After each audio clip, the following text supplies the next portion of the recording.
Hello and welcome to another episode of Down to Disness, a monthly series where I pick a Disney animated movie, talk about its history and its impact on pop culture. This month's movie is my first ever Pixar animated movie, and I couldn't think of anything better to start with than Toy Story, released in 1995. Aside from being the first full-length feature that Pixar ever made, Toy Story was the first completely CGI animated full-length animated feature to be made ever. That is so crazy to think about because now CGI animation is pretty much the norm for animated movies. So honestly, after Snow White and the Seven Dwarfs, Toy Story has the most important spot in the history of Disney animated films. Toy Story is the Snow White of CGI animation. When Walt was making Snow White, everyone was like, oh my god, who's gonna want to watch a cartoon for over an hour? That's insane, no one's gonna like it, it's gonna be Disney's folly. Same stuff got said about Toy Story. So to understand Toy Story, we have to go back and look at some of the short films that John Lasseter and the team at Pixar worked on before Toy Story in the late 80s. Lasseter had this vision to start doing animation with computer graphics. This was really crazy at the time, nobody was doing it.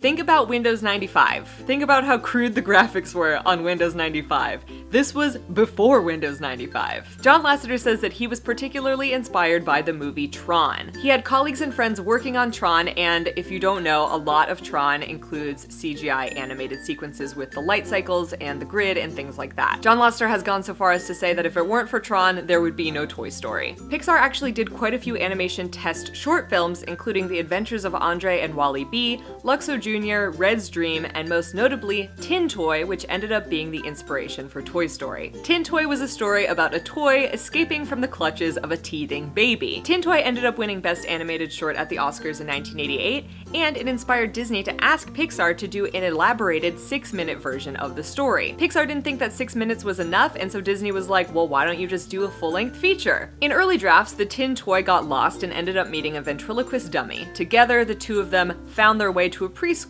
where they would never be outgrown by their child owners. Obviously, this sounds very similar to Toy Story 3. The character of Tin Toy was deemed too old-fashioned to be the protagonist of a story. The ventriloquist dummy ended up becoming Woody, and Tin Toy was replaced with Buzz Lightyear. John Lasseter has also said that Woody is based off of a very old pull-string Casper the Friendly Ghost doll that he had as a child. Similarly, Buzz Lightyear is based off of his other favorite toy, G.I. Joe, which, in comparison to Casper, was the cool, hip toy to have when he was a kid. Most of the other supporting characters in Toy Story were chosen under one rule, that all of the toys had to have existed in reality for at least 2 decades so that they would appeal to multiple generations coming to see the movie. Obviously, you can see this coming into play with characters like Mr. Potato Head, the Toy Soldiers, and Etch-a-Sketch. Pixar originally intended Barbie to be in the very first Toy Story movie and save Woody and Buzz from Sid's house in her pink Corvette. Mattel ended up not giving Pixar the rights to use Barbie in their movie because they thought that Toy Story would be a box office failure. Obviously, they saw the success of the first Toy Story and allowed them to use Barbie in Toy Story 2. Toy companies were not the only people that were hard to convince to come be a part of this movie. They had an especially hard time casting the voices for Woody and Buzz. Billy Crystal was originally offered the role of Buzz Lightyear and he turned it down.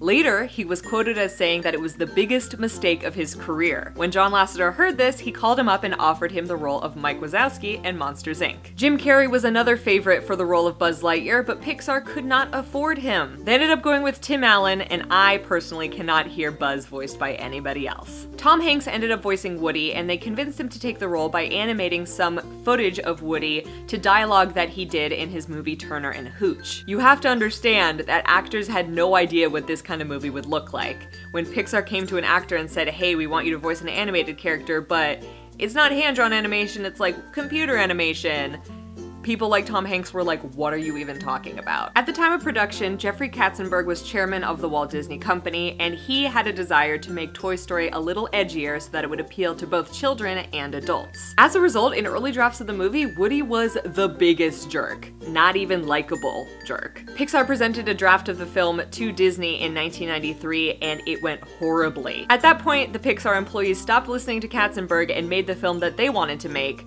which turned into the movie that we have today. A few other important things changed throughout the production of Toy Story. For example, originally Buzz Lightyear was going to be named Lunar Larry. They ended up going with Buzz Lightyear in honor of Buzz Aldrin, who was the second man to walk on the moon. The restaurant Pizza Planet was originally going to be called Pizza Putt, a combo restaurant and mini golf park. When they were rewriting the script to make Woody more likable, they brought in the now very famous Joss Whedon, who you might know as the creator of Firefly, Buffy the Vampire Slayer, and the first Avengers movie. Joss Whedon is credited as being the creator of the storyline of Buzz not knowing he's a toy, as well as the full character of Rex the dinosaur, and he penned the now famous line, "This isn't flying, it's falling," with style. At the Oscars that year, Toy Story became the first animated movie ever to be nominated for Best Screenplay. Additionally, John Lasseter won a Special Achievement Award, very similar to the one that Walt Disney won after the release of Snow White and the Seven Dwarfs. Seriously, the impact that Toy Story had is immeasurable. It is honestly overwhelming and so important to talk about. There's a lot of other things I could mention, like Randy Newman's soundtrack, and John Ratzenberger, and the Pizza Planet truck, and all of these different things. But honestly, with Toy Story, the very clearly obvious impact that it had not only on Disney history, but animation history, is the fact that it clearly, fully, and overwhelmingly changed the game. When you compare what they're able to do now with what they did in Toy Story, they've only grown in leaps and bounds. Honestly, it is so exactly like Snow White and the Seven Dwarfs. John Lasseter is the Walt Disney of our time. Everything is wonderful.